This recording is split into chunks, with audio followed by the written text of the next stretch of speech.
Some games arrive like a quiet whisper, others like a storm. Into the Dead 2 arrives with collapse. An overturned car resting in the dirt, a radio sparking with desperate voices, a family separated, and the moan of the hungry dead filling the air. This vision was born from Pickpock, a small indie studio from New Zealand. Pickpock has long specialized in stylish mobile titles, often survival-themed, often built around striking atmosphere rather than immense complexity. They are not a giant studio chasing cinematic cutscenes or blockbuster explosions. They are artisans, creating experiences that are immediately gripping and visually bold, even if they remain lightweight at their core. Released first in 2017, Into the Dead 2 has lived many lives. The mobile version, free-to-play but tangled in currencies and timers. The Nintendo Switch port, fairer and freed from its freemium chains, though still echoing them in design. And the Netflix Unleashed edition, stripped of payment walls, promising purity but still built on the skeleton of its past. At its heart, the game is a single-player descent. 7 chapters, 60 stages, small side stories, challenge modes, and rolling events. It takes the DNA of endless runners like Temple Run and Subway Surfers, but pours them into a darker mold, painted with zombies and desperation. And through DLC, it stretches further, weaving in pop culture homages, from Night of the Living Dead to Ghostbusters, stitching nostalgia to horror. But beneath every version, beneath every mode, the question lingers: is this a story unfolding? Or simply a corridor? Always forward, always running, never free to pause. The art direction makes one truth clear. The apocalypse is not vivid. It is drained. Into the Dead 2 drowns its world in cold blues and muted grays. Fires flicker with faint red. Lightning slices the sky with sharp white. Explosions flare orange before fading back into ash. Color here is not comfort. It is interruption. A brief gasp of life in a landscape that has already surrendered. Each environment captures a frozen breath of civilization. Empty farmlands where skeletal trees stretch against pale skies. Military outposts, rusted and abandoned. Iron fences broken and useless. Oil fields, choking the horizon with pillars of smoke that blot out the stars. The style is cinematic in mood, but shallow in detail. This is not a world rich in texture, where every wall tells a story. It is a stage of silhouettes and shadows. Figures are not intricately modeled. They are shapes moving in the fog, designed to unsettle through suggestion more than substance. Animation, too, betrays its mobile origins. Zombies stagger and sprint. Weapons kick with recoil. Grenades bloom with flame. But motions are stiff, contained within simple loops. Enough to sell the danger, never enough to feel fully alive. The interface is stark and efficient. Health meters, ammo counts, upgrade icons, everything coldly functional. Nothing here invites you in. Nothing here feels gentle.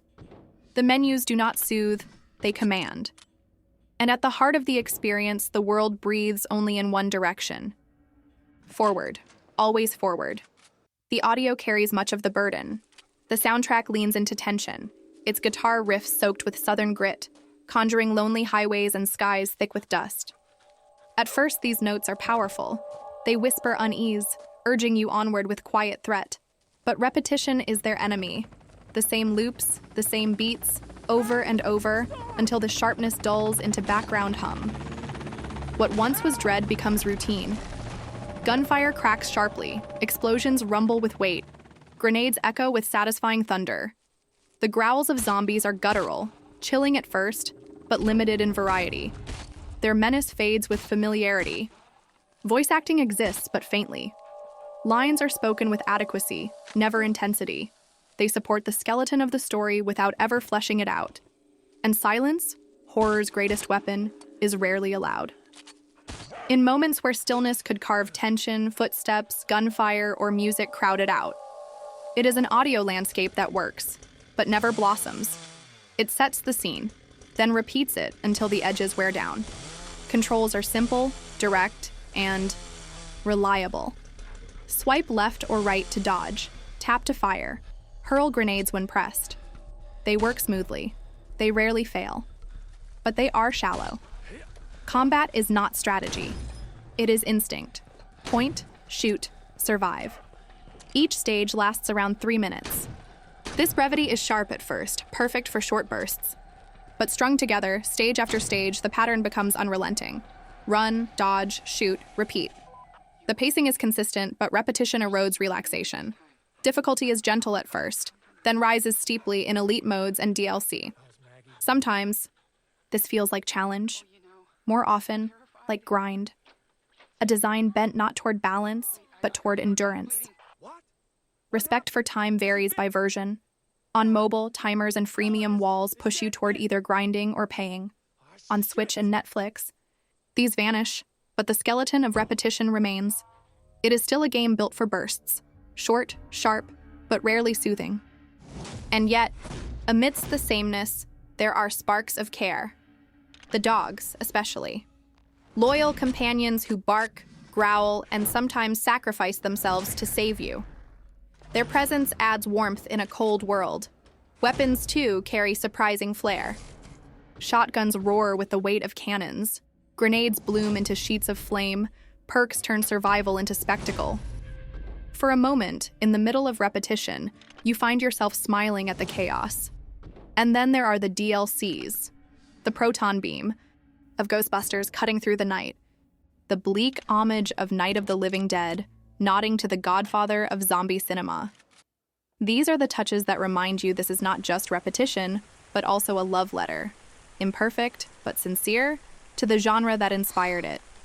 The story is sparse, a soldier, a crash, a family out of reach, told not through novels of dialogue, but fragments, cutscenes, voiceovers, glimpses between sprints. There is humanity here, yes, but it is fragile, faint, and fleeting. The characters never step beyond function. They are names and faces, but not myths. Their emotions flicker, but never burn. The world, too, is atmosphere more than depth. Lore whispers at the edges, but never takes root. This is not a crafted mythology. It is a stage, built for panic and adrenaline, not wonder or immersion. And yet, perhaps that is its truest honesty. Because in a world of collapse, stories are not fully told. They are interrupted, fragmented, lost in the sprint to survive. The cracks in the calm are many. Levels blur, enemies repeat, objectives loop until meaning fades. On mobile, freemium systems intrude most sharply. Timers, currencies, upgrade walls, they press against your patience, nudging you toward payment. On Switch and Netflix, this pressure softens, but the skeleton of grind still rattles beneath the surface. Bugs and glitches are rare, but present, enough to jolt immersion. DLCs offer sparkle, but demand endurance. They reward the patient, but test even the most dedicated. This is not a game that welcomes with open arms. It challenges, insists, repeats. Into the Dead 2 is not a soft blanket to curl up with. It is more like a fortress gate, tall, metallic, unshakable, imposing at first sight. But beyond the gate lies only a corridor, long, empty, repeating. I would give it a 6 out of 10. A cup of tea that arrives steaming, strong, and fragrant, but cools too quickly, leaving only repetition at the bottom of the cup. It is best for players who crave rhythm and adrenaline, those who find satisfaction in 3-minute bursts, repeated endlessly. Those who do not ask for story, but only for motion. But seekers of depth, of warm narratives, of worlds that bloom rather than repeat, may find this road too cold. And yet, there is a strange poetry buried here. Because in its endless loop, Into the Dead, 2 reflects something human. That survival itself is repetition. Always forward, never stopping. Each run becomes a quiet meditation, asking the same soft question again and again. How many times will you walk the same road, knowing the end is always the same?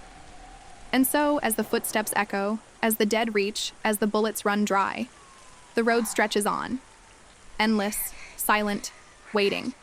We're good. We're okay. Hey, Pop. We're going for a little hike now. Just the 2 of us, yeah? Yeah. just you and...